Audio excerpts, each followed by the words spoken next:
Hello friends, good evening সবাইকে।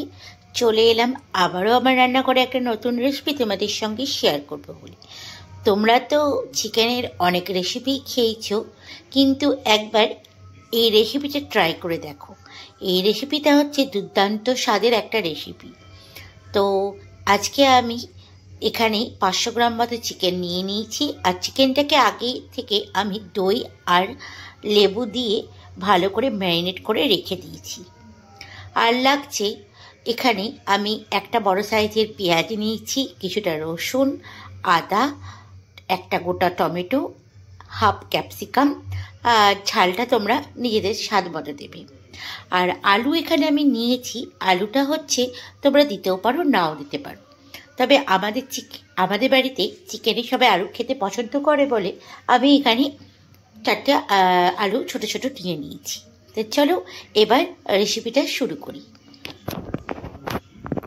তো প্রথমে আমি কড়াই গ্যাসের উপর বসিয়ে দিলাম। এবার আমি এর মধ্যে সামান্য সাদা তেল আর ঘি দেব 1 চামচ মতো।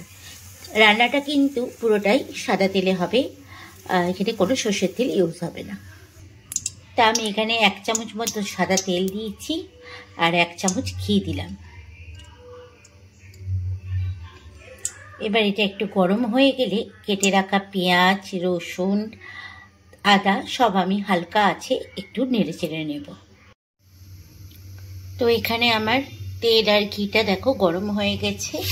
এবার আমি এক এক করে পেঁয়াজ, টমেটো,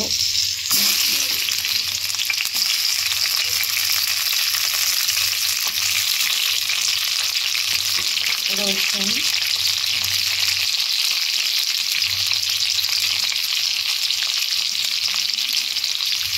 আদা, কাঁচা লঙ্কা,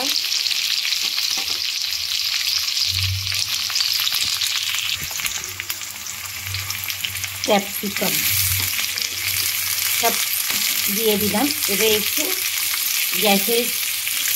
গ্যাসটা লো ফ্লেমে রেখে এগুলোকে একটু হালকাভাবে নেড়ে চেড়ে নেব। তো সব সবজিগুলো এখানে আমার ভাজা হয়ে গেছে। এবার এগুলো সব আমি তুলে একটু ঠান্ডা করতে দেবো। তো মশলাটা তো আমি যেটা তৈরি করব সেটা ভেজে তুলে নিলাম। এবার আমি এই তেল আর ঘিয়ের মধ্যেই চিকেনগুলোকে হালকাভাবে নেড়ে নেব।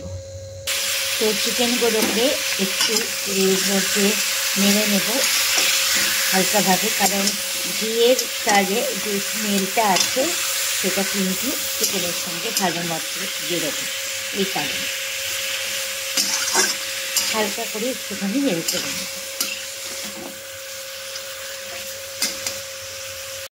আর এইদিকে আমি মশলাটা মিক্সির মধ্যে দিয়ে নিয়েছি, দেখতেই পাচ্ছ। এবার আমি এর মধ্যে অ্যাড করব 1 চামচ পোস্ত আর কিছুটা চীনাবাদাম। তোমরা এখানে কাজু বাদামও অ্যাড করতে পারো, কিন্তু আমি এখানে কাজু বাদামের বদলে চীনাবাদাম অ্যাড করছি আর কিশমিশ। তো আমি এখানে কটা কাজু বাদাম কিশমিশ দিলাম, আর দিচ্ছি 1 চামচ পোস্ত, আর দিলাম কিছুটা চীনাবাদাম। এবার সব আমি একসঙ্গে ভালো করে মিক্সিতে বেটে দেব। তো এখানে আমার মিক্সিতে মশলাটা পেস্ট হয়ে গেছে, দেখতেই পাচ্ছ। আর এদিকে চিকেনটাও আমার ভাজা হয়ে গেছে। এবার চিকেনটাকে আমি তুলে নিই। এবার ওই কড়াইয়ের মধ্যেই আমি সাদা তেল দিলাম। এবার আমি একটু বেশি পরিমাণ লাগবে তেলটা, সাদা তেল দিয়ে দিলাম। তেলটা গরম হয়ে গেছে, দেখতেই পাচ্ছ। এবার আমি যে পেস্টটা বানিয়ে রেখেছিলাম সেই পেস্টটা এবার এর মধ্যে দিয়ে দেব। তো মশলাটা দিয়ে এখন আমি ভালো করে কষাবো।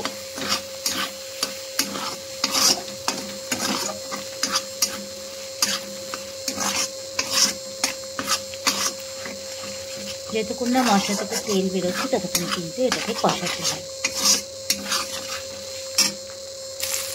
এবার আমি এর মধ্যে স্বাদ মতো লবণ দিলাম, হলুদ দিলাম, আর দেবো কাশ্মীরি লঙ্কার গুঁড়ো, আর দিলাম কাশ্মীরি লঙ্কার গুঁড়ো। এবার সব একসঙ্গে ভালো করে মশলার সঙ্গে মিশিয়ে নেব।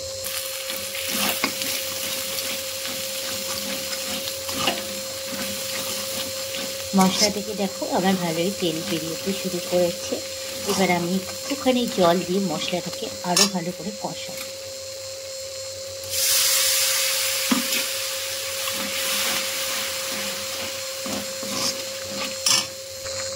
এবার আমি এর মধ্যে অ্যাড করলাম কাসুরি মেথি। কাসুরি মেথি দিলে কিন্তু রান্নায় একটা আলাদাই টেস্ট আসে। তো মশলা এখানে আমার ভালো মতো কষানো হয়ে গেছে। এবার যে ভেজে রাখা চিকেনগুলো ছিল, চিকেনগুলো এবার আমি এর মধ্যে দিয়ে দেব।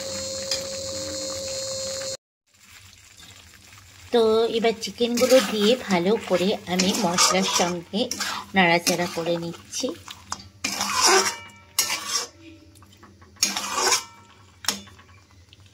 তো চিকেনের সঙ্গে মশলা ভালো করে কষানো হয়ে গেছে। আর এবার আমি একটুখানি উষ্ণ গরম জল এর মধ্যে দিয়ে দেবো, দিয়ে খানিকক্ষণ ঢাকা দেবো। আর এখানে কিন্তু অতি অবশ্যই গরম জলটাই দেবে, তাহলে কিন্তু স্বাদটা আরও ভালো আসে। তো মাংসটা আমার সম্পূর্ণটা কষানো হয়ে গেছে। আর এবার আমি এর ওপর থেকে সামান্য একটুখানি লেবু চিপে দিয়ে দেবো।